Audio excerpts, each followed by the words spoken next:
Advanced canola trait technology is here. And it's soon to be the talk of the town.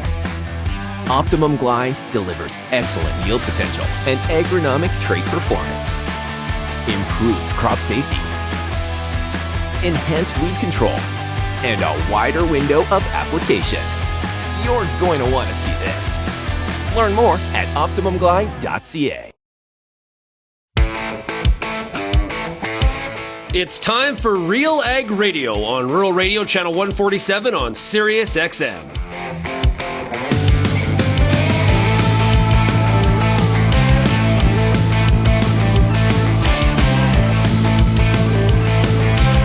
RealAg Radio and RealAgriculture.com is your home for insight and analysis of the issues that are impacting your farm business. Let's get real and get connected with RealAg Radio.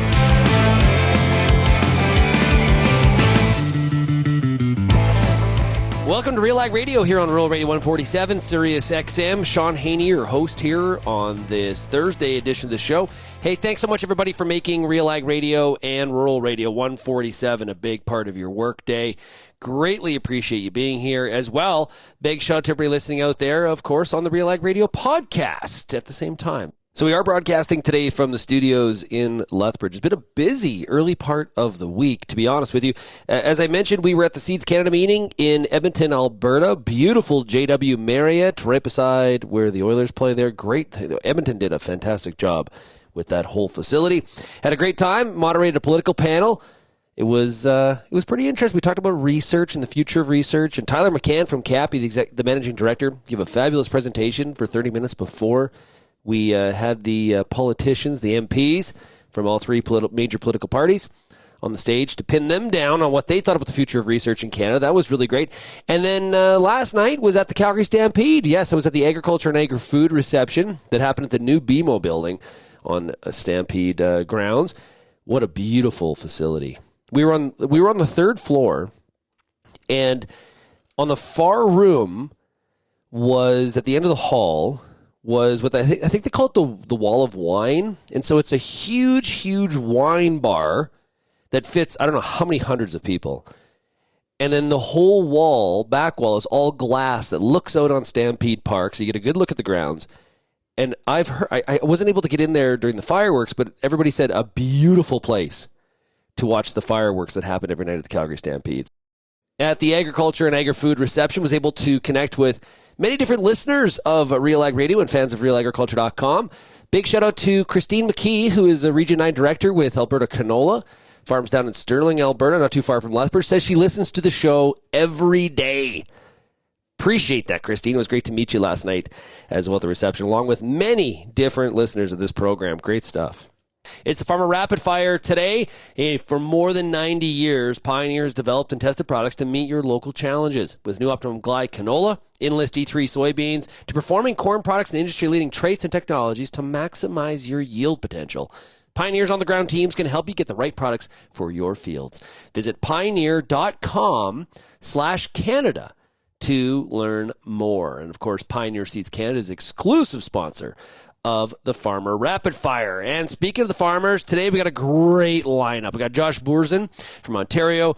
Drew Spoelstra is in Ontario. Kevin Serfas is in Alberta. We've got Rob Stone from Saskatchewan. And Mike Weir is our Pioneer agronomist. He'll join us from Manitoba. Now, if you have any feedback on today's show, you can send me an email, shaney@realagriculture.com. We start off this week's Farmer Rapid Fire in Binbrook, Ontario, and we're talking to Drew Spoelstra. Hey, Drew, how's it going? It's going. How about you, Shaun? Pretty good. What are you up to today? Well, it's raining, so I actually went to a meeting that Farm Credit was hosting this morning, just a summer crop update and financial outlook kind of thing.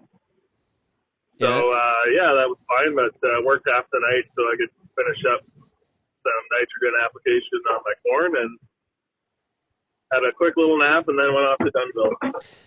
Did that market update put us in a good mood or a bad mood? Well, it's not too optimistic, that's for sure.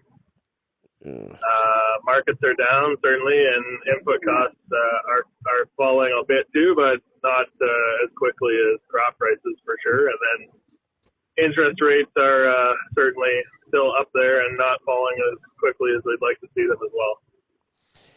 Yeah. Well, that's kind of not great. No, not certainly not a lot of optimism in the crop markets right at the moment for sure, and predictions of some pretty tight margins this fall and winter too. How are things in the field looking? Overall, I think pretty good. There's some winter wheat that's been started to harvest around our area, and I've heard those crops are pretty good so far. Our corn looks great. I was just through it all yesterday, wide dropping some nitrogen on it, and really happy with the corn stand that we have out there. And the beans are coming along pretty nicely too. We haven't had a lot of the rains that a lot of southern Ontario has had. We've actually been fairly dry. It's called for it lots of times, and we've got little showers here and there, which has made it a challenge to get hay off, dry hay for sure. And but we haven't had any big heavy rains that sometimes we're getting some moisture today from I guess the remnants of a hurricane, which is pretty welcome for us actually. We need some moisture and good timing with the nitrogen I put on. Yeah, I think most farmers feel this way. If you want to make it rain, just cut hay. Yeah, that's a pretty good solution, definitely. Yeah, for sure. We were talking about the markets earlier, and one of the frustrations I've heard from some farmers is saying why haven't some of these input prices come down more relative to where some of how the crop prices have, and thinking ahead to the 25 crop, right? I think that's going to get more of a piece of the discussion here as we get through harvest. Yeah, I agree. It's certainly a challenge for farmers across Ontario, but I'm imagining most of Canada as well. Certainly on the fertilizer side, there's still impacts from the Russian side and the tariffs that's still in place on Russia, but obviously we're not buying from there. It's still sort of artificially inflating that market too, right? So it's still out there, and we'd like to see changes there. But yeah, I mean, the cost of everything has gone up. It's not just in crop production, it's in farm buildings and land prices, and there's certainly a lot of pressure on margins right now, and something that we talk often about with government and how we can better support farmers across the country. And I'm actually off to the FPT meetings next week in Whitehorse, and I'm sure it'll be a topic of discussion around the table that they're having there next week. So at that FPT meeting in Whitehorse, is that going to be kind of is that the main message that you're carrying for OFA then to that meeting? Yeah, definitely part of the discussion around continued cost of production challenges that we're facing, interest rates. We're going to be talking about capital gains changes as well, and so part of it is the CFA summer meeting, but we have a roundtable of cabinet ministers as well. And there's some of the focus is going to be on data and how to use data to better support farm businesses, but there's opportunities to meet with ministers to talk about a number of these other issues as well. So have you had a chance to chat with the new Minister of Agriculture and Agribusiness in Ontario? Yeah, definitely. I got a good history with Minister Black here in Ontario, and I've chatted lots with him before, but happy to see him in the new role and looking forward to working with him closer nature. Certainly he's got a huge wealth of experience in the agribusiness side here in Ontario, and certainly knows the industry inside and out. So looking forward to working with him and seeing what we can do to support farmers across the province. Yeah, a lot of times we have ministers that have no ag experience, and that can be fine, right? But it sometimes cannot be good. Then we have people that farmed, and they work their way into government, and that tends to get a bit of I think a positive reaction from the farming community. Mr. Fleck brings some an agribusiness side to his career and his role as the minister. How does that background? How do you think that's going to be an asset to him being the minister with that agribusiness side of based on his experience? Yeah, so he's got certainly the agribusiness side. He's got a farming background as well. So I think he's got a beef farm there in Eastern Ontario. But specifically to the agribusiness side, I think one of the biggest challenges that we certainly here in Ontario, but across Canada as well, is processing and adding value to our products. Certainly we do a lot of exporting, and we're very good at those things, especially in grains and things like that. But we need further processing, additional processing in dairy, in poultry, in pork, in beef, in fruits and vegetables, and grains. All these things need to be invested in, and I think that's an opportunity for him and the ministry to look at going forward on how we can continue to add value to the farm gate products across Ontario, and basically, create more wealth for farmers and additional contributions to GDP from the sector, and support the province better going forward in the future. Yeah, cool. Good thoughts. Hey, have you ever been to Whitehorse before? I've been to Whitehorse. I'm looking forward to it. I'm going to tour around for a couple of days ahead of the meeting. I'm a little stressed out because, of course, nothing ever gets done fast enough when you're trying to get away, and we've got hay that needs to be finished up and spraying that needs to be completed, but some of those things might just have to wait.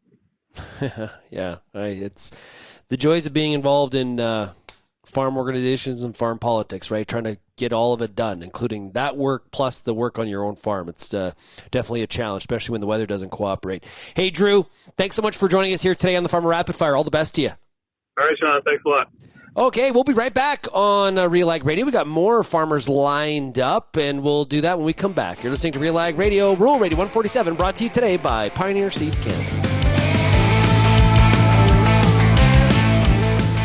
Join us for the Canadian Beef Industry Conference, August 19th to 22nd in Saskatoon, Saskatchewan. Spend time networking on the trade show floor, hear from keynote speakers, and take in breakout sessions designed to increase profit, manage your rangeland, and navigate trends.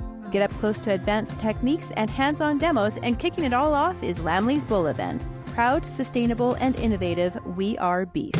Registration is now open. Visit CanadianBeefIndustryConference.com for full details and to register. Peter Johnson at WheatPete, RealAgriculture.com. I'm the host of The Word, and I love doing The Word. I love the questions. I love the challenges. I love having to apply agronomics to all over the globe and areas outside of my normal jurisdiction.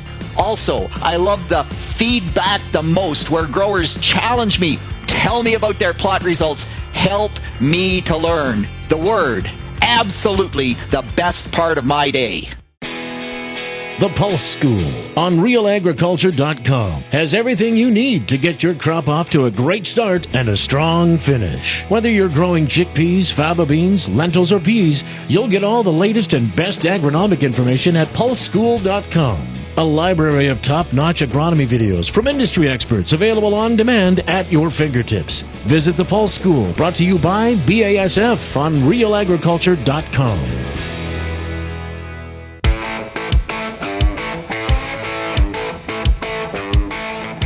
We continue the Farmer Rapid Fire, brought to you by Pioneer Seeds Canada. We're going to stop in Gadshill, Ontario. We're talking to Josh Boersen. Hey, Josh, how's it going?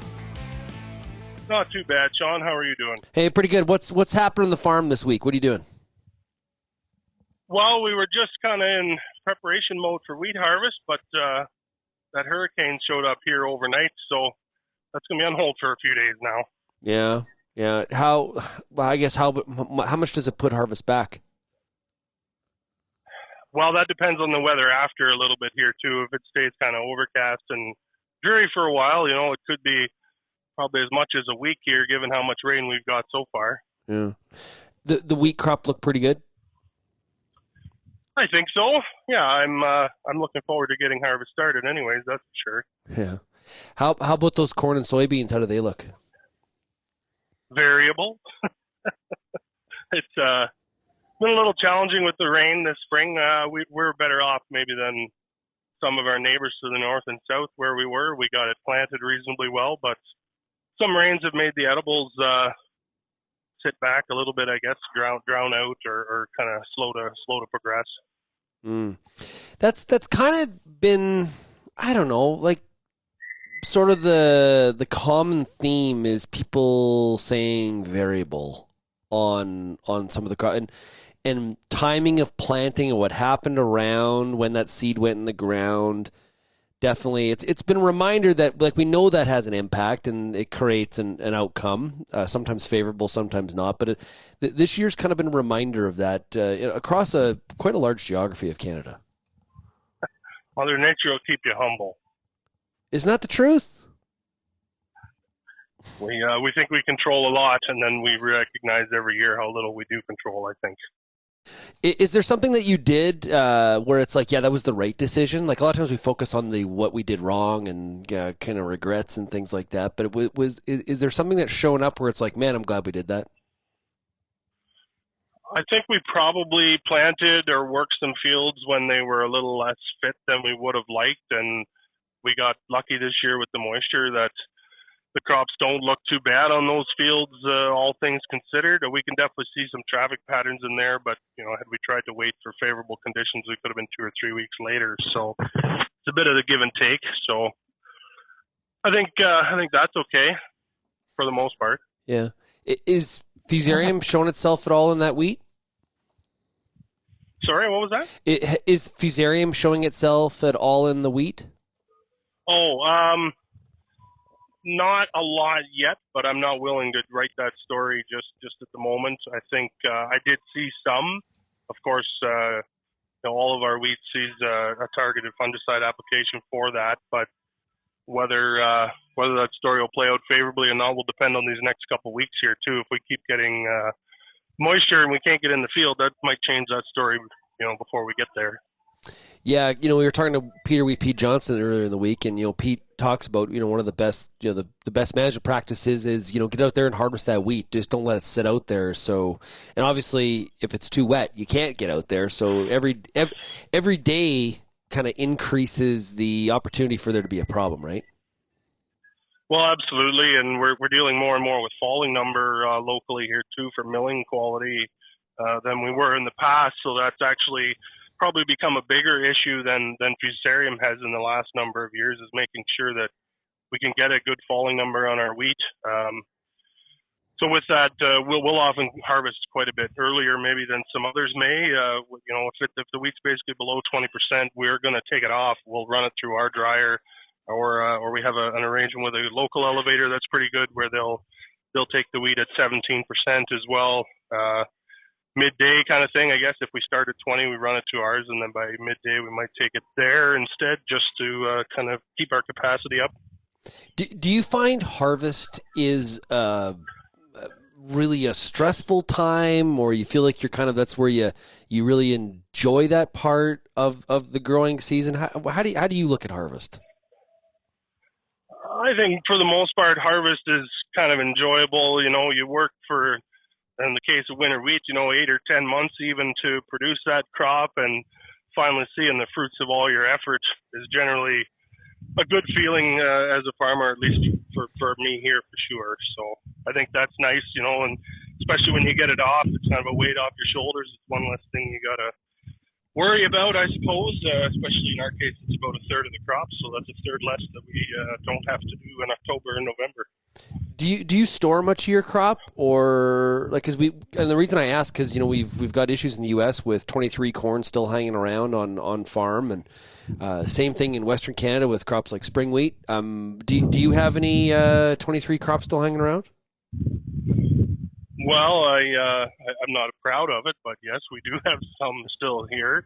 A vast majority of it, I would say, is probably sold, but we're just waiting on delivery, because we have some futures contracts out into July and August here yet that we can't execute, but we still have some unpriced, and the market has definitely not gone our way here for the last little while.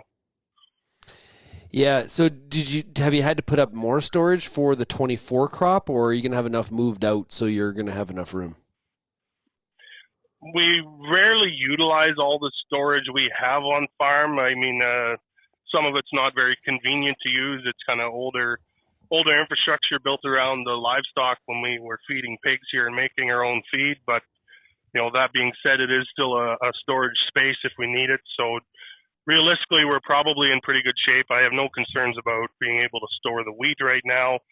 Beans we rarely store, if ever, just because of IP or food grade contracts. And then corn, our corn acres are down a little bit this year. Well, the way the market is, I wish they were maybe down more. But I think we're going to be in good shape for this year, anyways. But we're going to have to make sales into next year, or that's going to change too. Yeah, the bloody commodity markets have just not been cooperative, man. Like, it's just been not great. Not great is a bit of an understatement. I know. I don't know. I can't swear on the channel here, so I have other words if we were having a pint. I would have other words. Well, yeah, we can't change that, I guess. The biggest problem is just that our cost of production went up so much. I think, if we could get our cost of production back in check, we could probably eke a little value out of the market. Actually, wheat still looks profitable on our farm as long as we can pull some decent yields off, but corn is a big question mark. It doesn't look very good right now unless we get some stellar yields. Yeah, Dees corn at the time of you and me having this conversation, we're getting closer and closer and closer, unfortunately, to $4 to maybe having a 3 handle on Dees corn. That gets your attention. Yeah, and the cure for high prices is high prices, and hopefully the cure for low prices is low prices. But we'll have to see. The world macroeconomic environment has changed a little bit in the last couple of years, I think. Yeah. Have you done much on input planning and stuff like that for the 25 crop, like fertilizer purchases and stuff like that? Generally, there's a summer fill program around here for UAN, and almost every time that seems to pay off. So we do have on-farm storage for UAN, but as far as the other commodities go, I'm just kind of sitting on it, I guess. Especially MAP fertilizer right now is still stubbornly high. I had a little presentation from Josh Linville at StoneX kind of explaining some of the reasons for that, but it doesn't really make you feel warm and fuzzy when he says he doesn't really see maybe a lot of relief on the horizon yet. Okay, well, this depressing moment was brought. It's going to be okay. It's just this too shall pass. It feels like the last 2 weeks here have just been.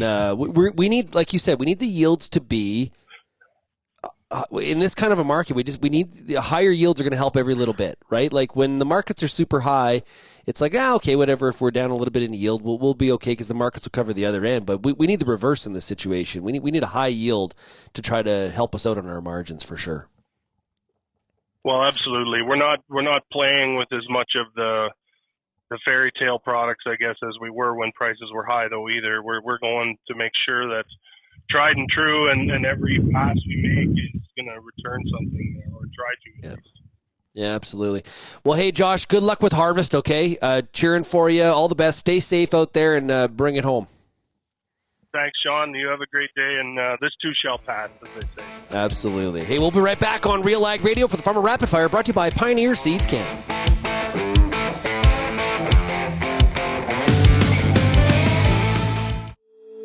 If you're involved in the agriculture industry, it's important to stay informed on all the latest issues affecting your business. At RealAgriculture.com, we offer fast, reliable news, information, and insights to help you keep on top of all of the latest in Canadian agriculture. Visit RealAgriculture.com and sign up for our free daily newsletter covering everything from news, agronomy, animal agriculture, and much more. Visit RealAgriculture.com/subscribe today.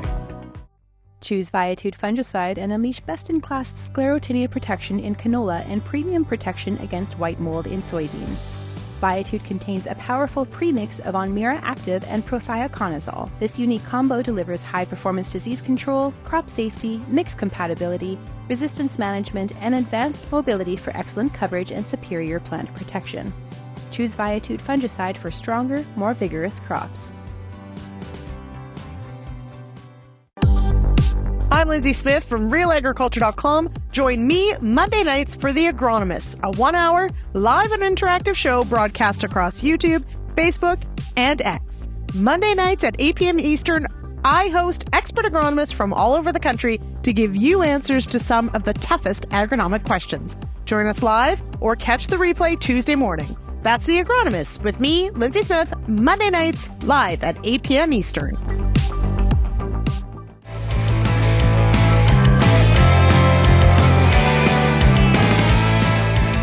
And we continue the Farmer Rapid Fire. Now we're going to stop in Davidson, Saskatchewan. Of course, the Farmer Rapid Fire is brought to you by Pioneer Seeds Canada, and we are talking to Rob Stone. Hey, Rob, how are you doing? I'm doing great, Shaun. Good to chat with you. Yeah, that's good, man. Okay, how are those crops looking out there in Davidson? Well, we were just out checking that out, actually, and I don't want to jinx it, but they seem pretty okay. That is great to hear. Now, maybe a little better than pretty okay. Yeah. But don't tell anyone. Okay, our little secret, indeed. So yeah, exactly, yeah. Cereals look really good is kind of what I've been hearing from a lot of people due to this cool, like outside of this week, but relatively cool weather pattern. Yeah, we got our wheat in, I wouldn't say ultra early, but as early as we could. So it's just kind of flowering. We were doing some head timing the last couple of days for some fusarium protection, late flag leaf protection, that sort of stuff. But yeah, they're nice and even, and it looks like there's pretty decent potential there. So that's encouraging. We can't rows anymore, which is unusual. The last couple of years, you could see things run up and down the rows right up until harvest. So it's hard to get used to. How about the pulse crops? How do they look? Good and bad. Depends where you look. We had some flooding in our lentils. We only grow lentils. There's peas in the area as well. Seems like if it was lots of rotation between the last trip through lentils, depending on the last time, how bad the conditions were the last time you had lentils and stuff like that. There's quite a bit of root rot setting in the areas that weren't drowned out in the crops that had a tight rotation, stuff that had a longer rotation and better outcomes. They look really good. They're thick. So it's kind of a concern the next month whether they'll be able to, they don't need any more rain. They're established well, flowering well, all that sort of stuff. But to try and get any more fungicide underneath them, it's going to be difficult. So we did our one pass last week, and I don't know, we'll be on bug patrol with those, but they look good. There's good potential there, but there's a lot of ways that can go sideways the next month, as you know, with pulses. Yeah, absolutely. It's a critical time for those pulse crops at this point of the growing season, and you might even have to spray that canola for Scarlatina. So I think we're not going to. Oh, and I'll own the call. It's been so long since we've had any disease issues. We're opting not to. So I guess we'll see. Check back with me in 6 weeks. I'll let you know if that was the right decision. You should do like a check though, like where you do spray a little bit just to see what the difference is. Probably should, yeah. We've done that a few times. We're past on about half of our canola now of it actually being the correct timing anyways. Yeah. And the rest of it's actually, quite frankly, it's so wet from some of those pounding rains we had earlier on that it would be really difficult to get around in some of that area yet with all the sloughs and potholes and stuff like that. But check strips are always a good idea, that's for sure. We did leave some with our fusarium in the wheat on the fields that we did spray, so we'll be able to monitor that. But yeah, you can check back with me and I'll let you know what our percentage Sclerotinia is. Rob, it's interesting. You've been coming on the Farm Rapid Fire here for a number of years, and honestly, most times we chat, it's so bloody dry. This is nice. This is great, isn't it? It's kind of refreshing. It really is, and then I get to put except for all the hail we had and the flooded acres, but for the most part, yes, it's encouraging for the area. I think we're still dry underneath, to be honest. Like it's the water's going back fairly quickly. So I'm not saying that we're going to have a drought in 2 weeks, maybe 3 weeks, but that's almost towards the end of the growing season. So we certainly have elevated expectations this year. Yeah, a farmer was saying to me yesterday, ran into him at the Seeds Canada meeting. He said, we're pretty shallow rooted. So, any sort of moisture really gets to those roots really quick. Like we're not having to drive that moisture lower. So we're definitely, once harvest is complete, it would be really great to have a lot of moisture, to try to replenish the reserves, eh? Yes, and I think like between myself and our agronomist that we work with, we're noticing some areas of compaction that are starting to be of concern. We saw wheel tracks this spring just from the seeding operations. It wasn't wet, it wasn't dry, but you could definitely see a lot of marks in the field from last year, and areas where we're just noticing very poor establishment, and it's very hard, obviously probably from the powder dry conditions that we've had. We're seeing some different compaction. We're gonna have to dig into that a bit more. I see there's all kinds of heavy iron you can buy to do that, but we need to look into that more and see what we can do about some of those areas. How you make it on terms of some of the marketing? You know, we're talking to Josh Boersen from Ontario a little bit earlier in the show here, and you know, we were talking about just the markets crops look good or great in some areas, but the markets definitely we would use different words to describe them. Yeah, I'm pretty much an idiot when it comes to marketing. So, you know, we're undersold, obviously. The last few years have kind of put us into that position where we're not waiting for a higher price, just, you know, the amount of risk of being pre-sold with a deferred delivery contract or those sorts of things. We did get some puts on some canola. So, but it looks to me like our biggest risk right now, and I'm not a marketer, but just a farmer looking at it, is the basis seems to be really driving the price, or, you know, there's a lot of variance in the basis that we're looking at, especially in spring wheat. And, you know, if we start getting into rail strikes and all sorts of crazy stuff like that, I think that's where there's going to be a wild ride as much as in the futures for some of this stuff. But overall, would have been great to be pre-sold on 80% of everything that we figure we're going to grow and haul it to the elevator and be done with it. But certainly not in that position. Yeah, you know what, Rob? Honestly, with the crop that we have out there, if we have both railways striking at the same time, dude, talk about a real adverse situation. Like that is not good. Well, and I you know, size of crop, it's going to be hard to get a handle on it. I would say we're, you know, average to above average. I think there's some areas that are of the province, Western Canada, probably that are struggling a bit with too wet or whatever else, but how big of an area and what our final outcome is. But regardless of what we grow, if we can't get it anywhere, doesn't matter how much volume we've got, we won't be able to get in, you know, with strikes and stuff like that at certain times, and the backups that will create it. It's certainly something that's top of mind, isn't it? Very much so. Like, and it was nice going back 8 weeks ago, like when it felt like they had sort of pushed it back, right? Because they're doing this look into some with the CRIB. Third party deal but now we're back. You know, we're into July here, which is kind of when they thought maybe the report would be done. So it's becoming closer to reality again, and they still haven't come to any sort of conclusion. I just feel like they're kind of bound and determined to strike anyways. Maybe just be terrible to say, but let's get it done with something. Let's not have this hang over our heads for forever either, I guess. I don't know. Yeah. Labor disruption's definitely been, and like I know you've been pretty heavily involved with you know, groups like Sask Wheat, and you know, we talk about labor disruptions, and it impacts potentially how our customers in the export market look at Canada as being an unreliable supplier, right? The perception from our inability at ports at times, and our inability to get it from where it's growing to the port and everything else. Yeah, our reputation is at stake at times, and we certainly need to focus on that whenever we can. Absolutely. Well, hey, Rob, all the best to you during harvest here, okay? I'm glad to see that we got some potential out there in the field. Get that harvest complete, and we'll follow up with you a little bit around harvest time, okay? Great to catch up with you. I'll show you pictures of white stalks or green stalks of canola here in a month or so. Okay. Well, hoping for the better. Man. Okay. We'll be right back on RealAg Radio here on Rural Radio 147, brought to you today by Pioneer Seeds Canada.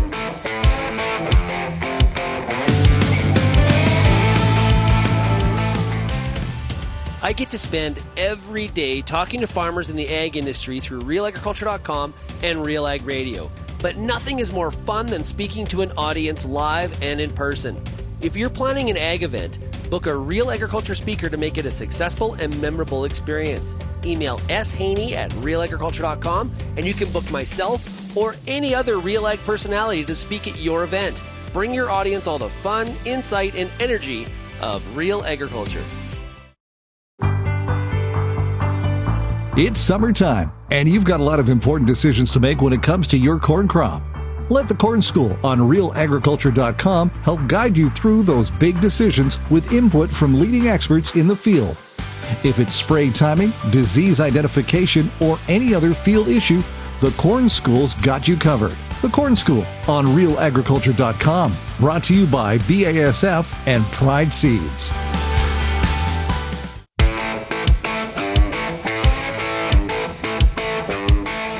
Our next up on the Farmer Rapid Fire, brought to you by Pioneer Seeds Canada, is Turin, Alberta, and we're talking to Kevin Serfas. Hey, Kevin, how's it going? Really good, Shaun. Yourself? Good. So you're good. How are the crops looking? Really good, actually. It's been a nice change for once to get some moisture this spring. So things look really good. This heat that we have got going on right now is maybe not the best for the dryland crops, but the corn and potatoes and everything else, it's just pumping that stuff like crazy right now. So yeah, talking to some dryland farmers in southern Alberta, things are looking fairly, pretty good, especially compared to the last 4 years. We're kind of in that need a drink though a little bit would help. It would help. Our dryland crops have been in the ground for quite a while now, so it's all headed out, and there's still a little bit of moisture in the ground. I mean, for sure the heat's going to have an effect on it, but I still think we got a really good crop coming no matter what. Well, the later stuff, like the later stuff in Western Canada, this is going to affect a lot more, I think. But who knows if we get a shower or rain in 5 days, it turns things around again too, right? So just funny how I was complaining last week about how cold it was. I was at a baseball game and wore a winter coat, and now it's tank tops all around. It's just like it turned fast. The canola is probably the crop that I think a lot of people are thinking the most about in terms of how the heat could impact it. That's going to get smoked. I was actually kind of mad 10 days ago that I didn't put any dryland canola in the ground because it looked so good. But it's just going into flower, and I think that stuff's getting smoked right now. So corn, you're growing a lot of corn for silage. How has the corn dealt with some of the cooler temperatures? You know what? It slowed it down a little bit at the beginning, but the stuff that was seeded on the 1st of May and the stuff that was seeded on the 30th of May almost all looks the same now. Like it's. The heat and stuff, it's turned it around. The corn looks fantastic, actually. So really, that's awesome. Yeah. Same with potatoes. The guys were having a bit of a wreck this spring with potatoes. Lots of root rot and stuff like that. Like guys lost full quarters. That's now kind of behind everybody, and it looks really, really good. So yeah. You're recently new into potato production. How's that learning curve been? It's steep and expensive, but it's been good. It's been good. Always learning, right? And that's kind of what keeps everything exciting. So, but no, it's going well. We've put some good people in place to help us with it. Yeah, what's the biggest like difference between, because I've talked to potato growers about this before, but for you, just curious your initial thoughts on what's the biggest difference between, say, hey, I'm growing barley, canola versus, hey, I'm a potato grower. What's the main difference? Well, potatoes need basically attention every day, right? You need to know what's going on in that field, like every 24 hours, right? And it's everything from, like how many potatoes does it set? Did it set too many? Did it set not enough? Okay, now we have to, how much water does it need because of that? What's the profile of the water in the soil? Like it's just, it's a very, very finicky plant. And, what you do one day changes what happens to the next thing. Yeah, it's like a little bit closer, like corn would be a little bit closer to that, but definitely a far way away from, like, say, like a barley. It's far, far away from corn, too. It really is. I mean, you grow a lot of corn. I mean, even we've started growing grain corn, like we combine corn now. And really that's quite easy compared to these potatoes, but, it's fun. We're enjoying it. So that's good. That's good. And, how are things going in the feed yard? Good. The weather took a toll on the pens a little bit, with all the mud and stuff, but we'll get through it and get them fixed up and carry on. I always say it, like, I cannot complain about rain. Even when we were getting, 3 weeks of rain, I'm like, hey, everybody, like, I know that it sucks. And but I said, where we live, and one day the tap just turns off and that's it. So we'll take whatever we get and not complain about it. So yeah. Feeder cattle are going to be, they're going to be plenty expensive this fall. They're going to be grossly expensive. And again, great for the cow-calf producer. But man, it's getting real hard to the capital needed to just keep your cattle numbers where they are gets harder and harder every year for the past 3 years, right? Like what used to cost $1 now costs $3. It's it makes things interesting for sure. Yeah, but on the feed side of the equation, we were talking to an Ontario corn producer a little bit earlier on the show, and we were lamenting about the fact that, hey, we could have decent corn here with a 3 handle in front of it. That's not great for the corn grower, but for feed costs on the livestock side, hey, that's helping out. Oh, 100%. Yeah, it definitely does. And and I just wish there was like a happy medium, right? Like, where there's a sweet spot where everybody would be happy, but it seems like, one commodity swings one way and the other commodity swings the other way. And, one guy's always pissed off, right? So, but that's just the nature of what we do. So as a good Albertan, are you going to take anything in the Calgary Stampede? Yeah, I am actually. I'll be going to the rodeo this afternoon. It's supposed to be 38 degrees, and it's sort of a bit of a corporate function that I got invited to. So Western wear was suggested. I'm fairly certain I'm wearing Birkenstocks, a t-shirt, and shorts. Or you'd wear jeans and a Western shirt, but just cut off the sleeves and cut off turn those into jean shorts or cutoffs, I guess. Jorts, yeah. Let's all wear jorts. Yeah, no, I've been sort of conflicted about this all morning. Except I'm like, I don't know what time it is. It's not even. It's like morning and still hot here, right? So. Yeah. Well, it's been a quick turnaround for sure. Definitely, it'd be hot on those grounds. And they know how to charge you for cold beverages down at the grounds too. Yeah, they do. So, hey, Kevin, thanks a lot for joining us here at the Farmer Rapid Fire. Really appreciate it. Yeah, right on. Thanks, Sean. Okay, we'll be right back on the Farmer Rapid Fire. We got Mike Weir. He is Pioneer Seeds agronomist this week, based out of Manitoba. He'll be with us when we come back. You're listening to RealAg Radio, Rural Radio 147.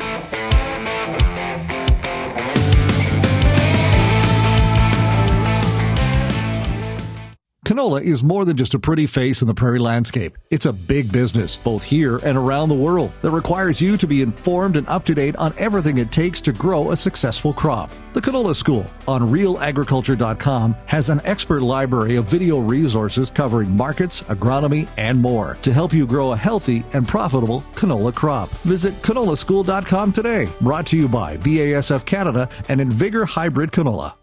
Infuse some energy into your next corporate event, customer meeting, or conference with RealAg Radio, Canada's national agriculture radio show.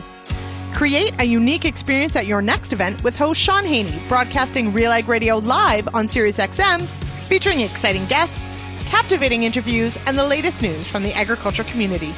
Contact advertising at realagriculture.com or call 587-787-1795 to book your on location with RealAg Radio today.